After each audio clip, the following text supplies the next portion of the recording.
একবার শ্রীরামকৃষ্ণ সাধু সঙ্গের মহিমা সম্পর্কে একটি গল্প বলেছিলেন। এক চোর রাজার বাড়িতে চুরি করতে গিয়েছিল। রাজা রানী তখন গল্প করছেন। অন্ধকারে দাঁড়িয়ে দাঁড়িয়ে চোর সব কথা শুনল। রানী রাজাকে বলছেন, তুমি রাত দিন তোমার কাজকর্ম নিয়েই আছো, এদিকে মেয়েটির পানে একবারও তাকাচ্ছ না। রাজা বললেন, কেন, তোমার মেয়ের কি হলো আবার? রানী বললেন, কি আর হবে গো, মেয়ে তো দিন দিন বেড়ে চলল, তাকে তো আর চিরদিন তোমার ঘরে রাখতে পারবে না, এই বেলা মেয়ের বিয়ের জন্য একটু চেষ্টা করো। রাজা বললেন, কি আর করব বলো, যতগুলো সম্বন্ধ এসেছে তোমার তো একটিও মনোমতো হয় না। তা এক কাজ করা যায়, মেয়ে তোমার বড় ধর্মপরায়ণা, দিন রাত ঠাকুর দেবতা নিয়েই আছে। গঙ্গা তীরে অনেক সাধু এসেছেন, তাঁদের একজনকে এনে মেয়ের সঙ্গে বিয়ে দেব ভাবছি, কি বলো? রানী বললেন, বেশ, আমার তো ওই একটি মাত্র সন্তান, আমাদের পর মেয়ে জামাই আমাদের রাজ্যের অধিকারী হবে, তা মন্দ বলনি, কাল সকালেই যাও। রাজা বললেন, হ্যাঁ, কাল সকালেই এর উপযুক্ত ব্যবস্থা করব। এদিকে চোর রাজা রানীর কথা শুনে মনে মনে ভাবল, রাজার জামাই হওয়ার সুযোগটা ছাড়ি কেন? এই ভেবে চোর গঙ্গা তীরে গিয়ে অন্যান্য সাধুদের একপাশে সাধু সেজে বসে পড়ল।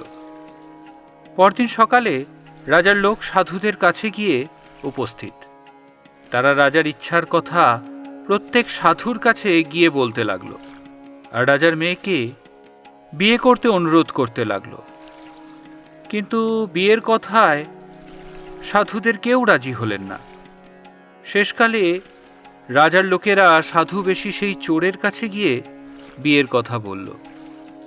চোর হ্যাঁও বলল না, নাও বলল না, চুপ করে বসে রইল। রাজার লোক ফিরে গিয়ে রাজার কাছে বলল, মহারাজ, কোনো সাধুকেই আমরা রাজি করাতে পারলাম না, কেবল একজন যুবা সাধু চুপ করে রইলেন। আপনি নিজে গিয়ে অনুরোধ করলে হয়তো তিনি রাজি হতেও পারেন। লোকজন সঙ্গে করে রাজা গঙ্গা তীরে চোর সাধুর কাছে উপস্থিত হলেন। রাজাকে নিজে আসতে দেখে চোরের মনে কিরকম এক ভাব হল।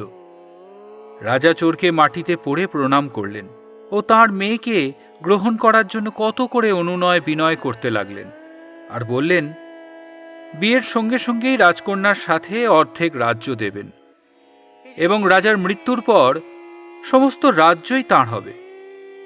চোর তখন মনে মনে ভাবল, আমি চোর, স্বার্থসিদ্ধির জন্য এসে সাধু সেজে বসেছি, যদি সত্যিকার সাধু হতে পারি তবে কি না পেতে পারি।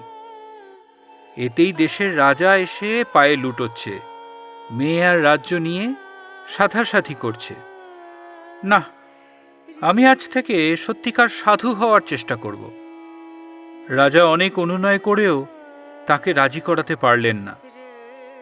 চোর বিয়ে করবে না, সে সাধুদের সঙ্গে চলে গেল।